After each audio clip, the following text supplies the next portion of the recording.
జై శ్రీమన్నారాయణ. నమస్కారం. శ్రీకృష్ణుడు భగవద్గీత 15వ అధ్యాయంలో తాను పురుషోత్తముడు అని చెప్పుకున్నాడు. జడ పదార్థాలైన చిత్తుల కంటే, భక్తులైన మనలాంటి వాళ్ళకంటే, సంసారంలో ఇంకా కర్మలను అనుభవిస్తూ వాటి కట్టుబడి ఉండే వాళ్ళకంటే, ఇప్పుడు ముక్తిని పొంది వైకుంఠంలో ఉన్న వాళ్ళకంటే, ఎప్పుడూ నిత్యులుగా వైకుంఠంలోనే ఉండేవాళ్ళకంటే తాను ఉన్నతుడిని అని చెప్పాడు. అందరికంటే తాను ఉన్నతుడిని అని ఎందుకు చెప్పాడు అనే కారణం కూడా ఇక్కడే చెప్తున్నాడు. అన్నింటినీ వ్యాపింపచేయడం వలన, అంటే అంతటా లోటు లేకుండా పూర్తిగా తాను వ్యాపించి ఉండడం, అన్నింటినీ తానే రక్షించడం వల్ల ఉన్నతుడిని అని చెప్పాడు. అన్నింటినీ భరించడం వల్ల, అన్నీ తనవే అవ్వడం వల్ల, అన్నింటికీ తానే స్వామి అవ్వడం వలన నేనే పురుషోత్తముడిని అని చెప్పుకున్నాడు. ఆయనను పురుషోత్తముడు అని తెలిసి ధ్యానిస్తే ఈ జన్మలోనే మనం ముక్తిని పొందగలుగుతాం. మన కర్మలు ఈ జన్మలోనే తొలగిపోతాయి. అందుకే 15వ అధ్యాయంలో కృష్ణుడు తనను పురుషోత్తముడు అని చెప్పుకున్నాడు.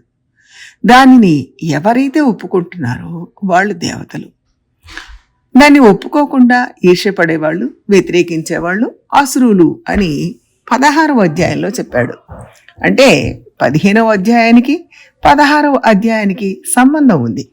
తనను పురుషోత్తముడిగా 15వ అధ్యాయంలో చెప్పి, దాన్ని అంగీకరించిన దేవతలు, అంగీకరించని అసురుల గురించి 16వ అధ్యాయంలో చెప్పాడు. అందులో దేవతలు ఎట్లా నడుచుకుంటారు, అసురులు ఎలా నడుచుకుంటారు అని చెప్పాడు. ధర్మబద్ధంగా ప్రవర్తించడం, సత్యాన్ని మాట్లాడడం, అహింసను పాటించడం, ఇంద్రియ నిగ్రహం కలిగి ఉండడం, జగత్తంతా భగవంతుడి ఆధీనం అని అంగీకరించడం, అందరి పట్ల దయతో ఉండడం, ఇతరులను బాధించే చెడ్డ మాటలు మాట్లాడకపోవడం, ఇవన్నీ దైవత్వానికి ప్రతీక. దీనికి వ్యతిరేకంగా అబద్ధాలు చెప్పడం, ఇతరుల సొమ్ముకు ఆశపడడం, తీవ్రమైన కోరికలు పెంచుకొని దానికోసం అందరినీ బాధ పెట్టడం, నేనే లోకనాయకుడిని, ఇంకెవరు లోకాన్ని సృష్టించేవాడు లేడు, రక్షించేవాడు లేడు అని మాట్లాడడం, ఇవన్నీ అసురుల గుణాలు అని చెప్పాడు.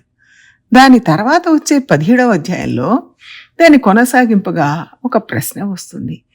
ఫలానా గుణాలున్న వీళ్ళందరూ దేవతలు అని చెప్పారు, ఇలా నడుచుకుంటే అసురులు అని చెప్పారు. మనం భగవంతుడిని పురుషోత్తముడు అని అంగీకరిస్తున్నాం. అయినా ఆయన చెప్పినట్లు మనం నడుచుకుంటున్నామా?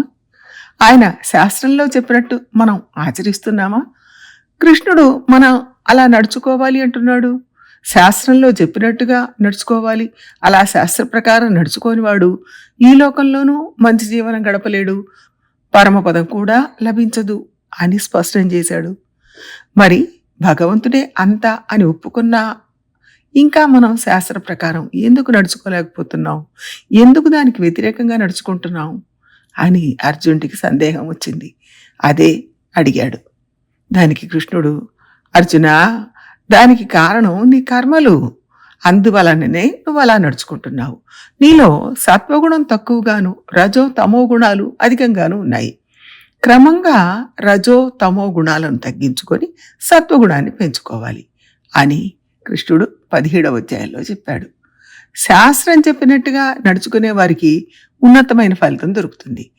శాస్త్రం చెప్పినట్టుగా నడుచుకునే వారిలో కూడా సత్వ రజో తమో గుణాలతో ప్రవర్తించే వాళ్ళు ఉంటారు అని మనం చేసే పనిని బట్టి విభజించి చూపించాడు.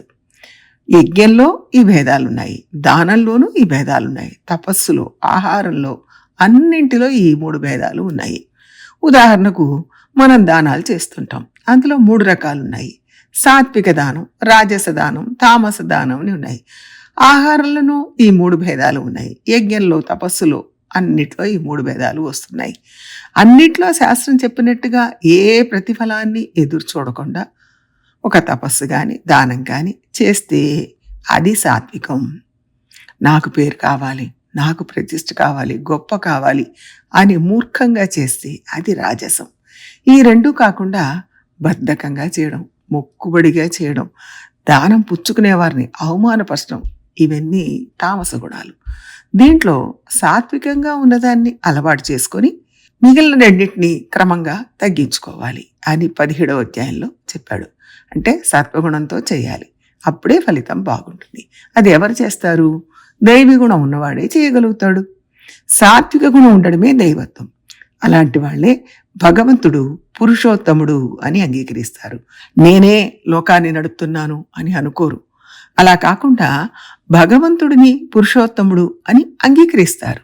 ఈ లోకానికంతటికి నేనే నాయకుణ్ణి, నేనే రక్షకుణ్ణి అనుకునేవాళ్ళు రజోగుణం కలవాళ్ళు, రాక్షస ప్రవృత్తి కలవాళ్ళు అని చెప్పాడు. నేను నడుపుతున్నాను అని చెప్పడం ఆసురత్వం. అలా ఒప్పుకున్నవాడు, అలా నడుచుకునేవాడు అసురుడు. అదే ఈ 3 అధ్యాయాలకు ఉన్న సంబంధం. 15వ అధ్యాయం ఆయన పురుషోత్తముడు అని చెప్పింది. 16వ అధ్యాయం అది తెలుసుకొని శాస్త్రం చెప్పినట్టుగా నడుచుకునే వాళ్ళు దేవతలు, అలా నడుచుకునే వాళ్ళు అసురులు అని చెప్పింది. ఆ నడుచుకునే బుద్ధి ఎలా వస్తుంది? వ్యతిరేకించే శక్తి ఎలా వస్తుంది అంటే కొందరిలో సత్వగుణం అధికంగా ఉండడం, కొందరిలో రజోగుణం తమోగుణం అధికంగా ఉండడం కారణం అని 17వ అధ్యాయం చెప్పింది. అందుకని ఈ 3 అధ్యాయాలలో చెప్పిన విషయాలు ముందుగా గ్రహించాలి, శ్రద్ధగా తెలుసుకోవాలి. భగవంతుడిని పురుషోత్తముడు అని తెలుసుకోవాలి, ఒప్పుకోవాలి. ఆ తర్వాత శాస్త్రంలో చెప్పినట్టుగా నడుచుకోవడానికి సత్వగుణాన్ని పెంచుకోవాలి. అలా నడుచుకోవడమే కృష్ణుడికి ఇష్టం. ప్రయత్నిద్దాం. జై శ్రీమన్నారాయణ.